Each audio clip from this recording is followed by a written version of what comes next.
الناس دي حاولوا يسافروا ببلاش عن طريق إنهم يعلقوا خطاطيفهم في القطر وهو ماشي، وأول ما القطر اتحرك اتأزفوا بسرعة بسبب الهزة، بس علشان يوفروا كام دولارة جريوا ورا القطر بسرعة، وبعد مجهود كبير في الآخر نجحوا.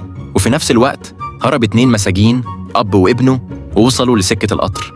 إيدينهم الاتنين كانوا مربوطين بسلاسل وكانوا محتاجين يتخلصوا منها، ففكروا في فكرة حطوا السلاسل تحت القطر متخيلين إن الاهتزازات هتكسرها. ساعتها ولد مستخبي في الشجر جنب السكة شافهم وقال اهربوا بسرعة، في متفجرات تحت القضبان. بس الأب والابن افتكروا إنه بيهزر وافترشوا القضبان، والحقيقة إن الولد كان صادقاً.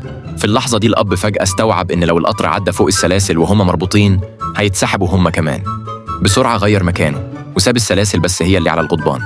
الولد شاف كده وحاول يطردهم من المكان، لكن في الوقت ده القطر كان خلاص جاي عليه، فداس فوراً على الزرار. الحمد لله السواق سمع صوت الانفجار وكبح فرامل القطر على طول، بس اللي حصل إن الركاب كلهم اتخبطوا جوه العربيات، وال4 إخوات اللي كانوا مسافرين ببلاش. أما الأب والابن فكان أسوأ موقف ليهم لأن السلسلة لسه عالقة تحت القطر، وفي الآخر اتمسكوا تاني واترحلوا على السجن مباشرة. ودلوقتي الحراس بقوا بيراقبوهم كويس جدا